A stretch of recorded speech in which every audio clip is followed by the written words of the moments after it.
En el barrio San Diego, hoy más asociado con el Centro Internacional de la Ciudad de Bogotá, se desarrolla la historia de una de las empresas más pujantes e históricas del país, la cervecería Bavaria. En 1889, Leo Siegfried Krupp y los hermanos Santiago y Carlos Arturo Castello trasladaron su empresa Bavaria a Bogotá. Alquilaron unos terrenos para construir su fábrica, rodeados por la Penitenciaría Central de Cundinamarca o Panóptico, hoy el Museo Nacional, un antiguo asilo y el tranvía de la carrera séptima. Los arquitectos que realizaron el proyecto fueron Alejandro Manrique y su hijo, Alberto Manrique Martín. Años después de haber impulsado el crecimiento de esta pujante empresa, en 1994 la fábrica fue remodelada para dar lugar a un complejo comercial y residencial, que pasaría a la historia como el más ambicioso proyecto de renovación urbana adelantado en el país durante la época de los 90. La iniciativa surgió como solución a los espacios vacíos que había dejado el traslado de la fábrica hacia el sur de la ciudad. Los responsables de esta obra fueron, con respecto al diseño urbano, Fernando Jiménez, para el diseño de los edificios Samper, Hernández, Bueno y Obregón, y para el sector de Falcas y Cavas, José Leopoldo Cerón, Rafael Gutiérrez y Hernando Telles. De los 70.000 metros cuadrados del predio de la fábrica, 20.000 fueron destinados a zonas verdes. En su diseño se contempló el aprovechamiento de las antiguas cavas de la cervecería, así como las edificaciones patrimoniales comerciales y de oficinas que poseía. Concretamente, la manzana del Parque Central Bavaria se sitúa desde la carrera 13 hasta la avenida Caracas, entre calles 28 y 31. Sus vecinos inmediatos son el edificio Palma Real y el Colegio María Auxiliadora. Cuando el gerente de Bavaria, Julio Jiménez, tomó la iniciativa de ampliar la fábrica, le propuso a la rectora del colegio comprarle sus predios. Pero la hermana y su comunidad religiosa no solo rechazaron la propuesta, sino que también pretendían comprar la fábrica. Por años, la única transformación que hubo fue la remodelación del edificio de oficinas Palma Real a cargo de Rueda, Gutiérrez y Morales. La fábrica la habían cogido y han demolido todo. Y solamente quedaban 3 edificios.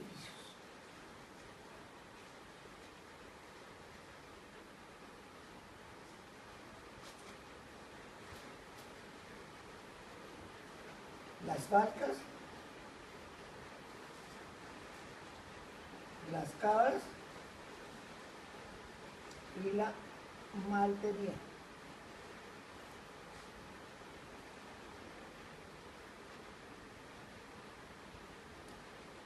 Para iniciar los primeros eventos de desarrollo del proyecto, lo primero que organizar fue un concurso privado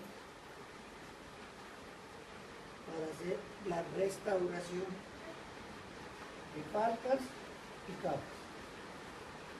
En ese concurso intervinieron varias firmas y con la buena fortuna que el grupo integrado por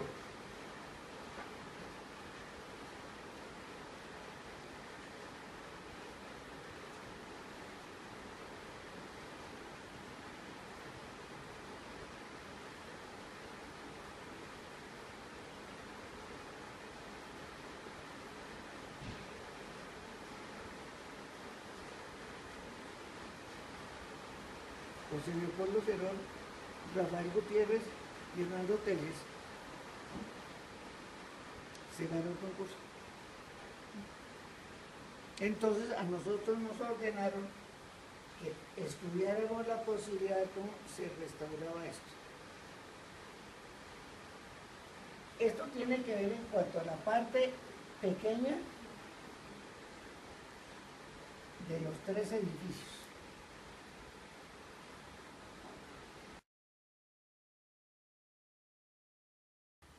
Necesitamos que nos dejen unos espacios lo más libres posibles, que haya un punto fijo que tenga ascensor, que tenga unos baños y dejémosle al espacio restante las instalaciones hidráulicas y eléctricas para que en el momento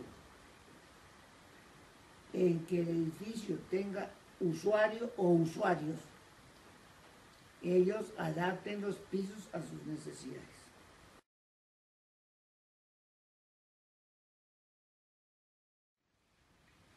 Los edificios fueron hechos a finales del siglo XIX, alrededor de 1883, 1886, con una técnica bastante igual al edificio de la rectoría. Si ustedes se ponen a mirar un poco ese edificio y los 2 edificios que están allá, tienen ciertos aspectos formales parecidos. Ambos fueron fábricas y ambos tenían la influencia de cómo se estaban construyendo en el mundo las fábricas. ¿Cómo se están construyendo las fábricas? Generalmente con unos muros periféricos muy grandes, ya al interior con algunas columnas y tenían unas vigas principales y unas losetas de entrepiso. Esos eran los proyectos originales. Durante el traslado de la fábrica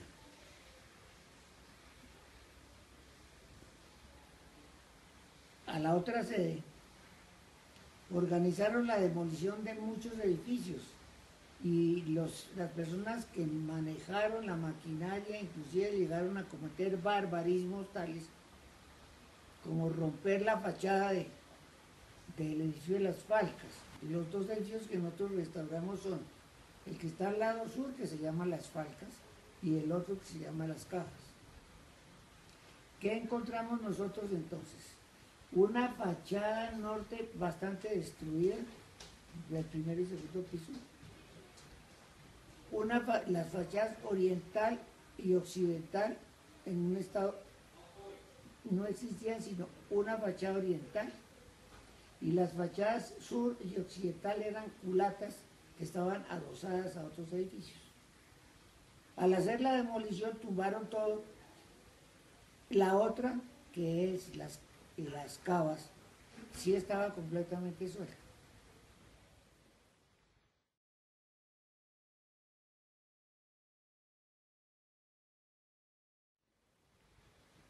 El encargo inicial que nos dieron a nosotros fue restauren el edificio de las Falcas. Para la restauración del edificio de las Falcas hubo que configurar el equipo técnico. Entonces en el equipo técnico intervinieron unos ingenieros estructurales, unos ingenieros hidráulicos y unos ingenieros sanitarios y un grupo de interventores. Nosotros éramos los encargados de desarrollar los planos arquitectónicos para restaurar y estabilizar y dejar vivible el edificio. ¿Cuáles fueron las recomendaciones de ese momento? De acuerdo con los códigos sismorresistentes, se nos pidió que la culata sur se reforzara con un muro de concreto y la culata occidental también. Pero como nosotros teníamos que dejar un edificio que está completamente libre, nos tocó desde siempre ver cuál era el proyecto que íbamos a seguir en cuanto a las fachadas sur y occidental, para que en el momento en que se fuera a fundir por etapas los muros que solicitaron los calculistas, dejáramos previsto las aperturas para la ventanería futura. Y la oficina de los calculistas que nos habían asignado y habían visto con una técnica y una óptica la forma como se restauraba las Falcas. Para las cavas mandaron otro profesional para que los asesorara. Y ese otro profesional es un señor que se caracteriza porque trata de ver cómo, en la forma más elemental, pero teniendo en cuenta cómo se cumple la normativa, se puede estabilizar el edificio. Las fachadas de las cavas estaban bastante deterioradas, hasta un nivel. Y cuando tuvimos que trabajar con el nuevo calculista, él nos dijo, en vez de que nos pongamos a hacer grandes cortinas, ¿por qué no hacemos un anillo periférico que lo vamos a hacer poco a poco? ¿En qué consiste eso? En las Falcas hubo necesidad de consolidar estos elementos con concreto.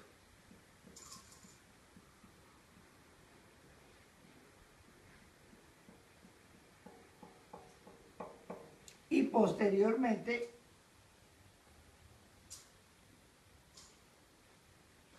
hasta cierta altura nosotros restauramos o hicimos las fachadas.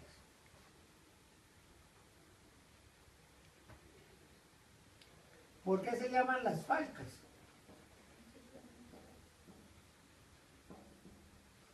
Porque las ollas de cocción de la cerveza que importaron en un momento dado parecen que venían de una fábrica alemana que se llama Falk. Y el personal de la fábrica, españolizando el término, los convirtió en las falcas, porque es donde estaban las ollas de cocción. Entonces eso se llama falcas por una deformación de un G, una palabra alemana que la convirtieron al castellano. Las cavas es el sitio donde se madura la cerveza. Las falcas tenían, perdón, las cavas tenían las fachadas en muy mal estado. Y si ustedes lo miran en alzado, resulta que el último piso estaba en buen estado de conservación, pero el resto no. ¿Qué acontecía con este edificio? Que este edificio en una época también tenía una culata por este lado, y los sitios que tenían fachada libre eran estos. ¿Cuál fue el procedimiento? Lo que se hizo fue una pequeña cortina armada en concreto, pero hecha con no en concreto, sino con hierro y un mortero muy rico. Donde, ¿cómo se hacía? Voy a poner la fachada aquí a una escala más grande. Aquí tenemos la fachada vieja. Y aquí vamos a comenzar a hacer la fachada nueva. Se hacían 2 hiladas. Aquí habían unos hierros. Y entonces aquí, con mortero líquido, se fundía toda la cinta. Otras dos hiladas y se volvía a fundir con mortero líquido. Entonces fue un método muy elemental, muy sencillo, pero muy bueno porque no hubo grandes obras.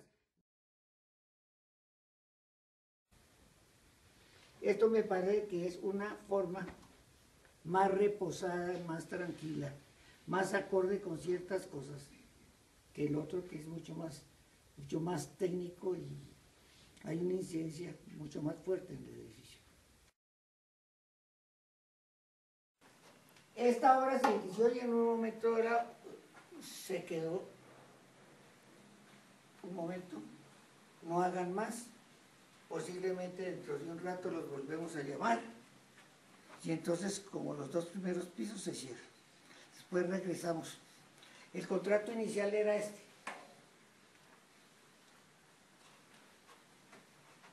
Este era el contrato inicial. Contrato 1. Y este fue el contrato número 2. Y también el diseño de la plazoleta.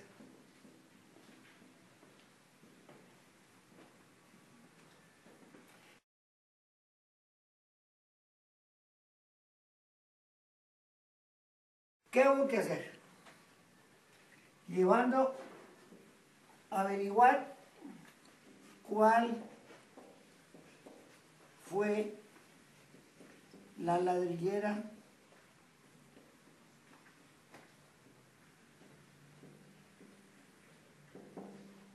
que suministró el material. Descubrimos que la ladrillera Gaitán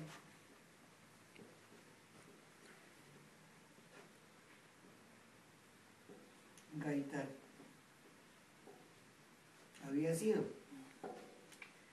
El señor Gaitán era el padre de un importantísimo alcalde que tuvo Bogotá, que se llamó Jorge Gaitán Cortés, que fue el primero que hizo planes, materializar planes de ordenamiento en Bogotá, después de que vino Cordicia y hizo todas las recomendaciones. La ladrillera, el dueño se llamaba don Pantaleón Gaitán. Nosotros fuimos a la ladrillera. Dijimos, mire, nosotros sabemos que hace mucho tiempo suministraron en esta ladrillera, suministraron el material. Necesitamos el mismo material.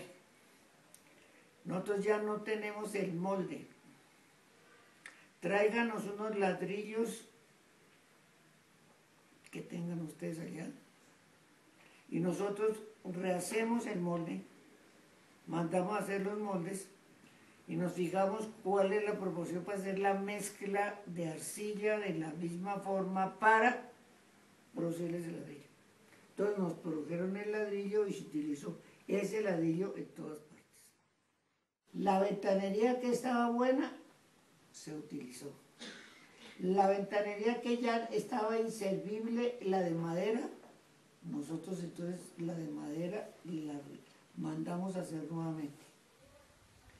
Otra cosa que también tratamos de ver es qué tipo de perfiles, porque al interior los soportes eran los perfiles metálicos. ¿Cómo eran los tipos de perfiles metálicos?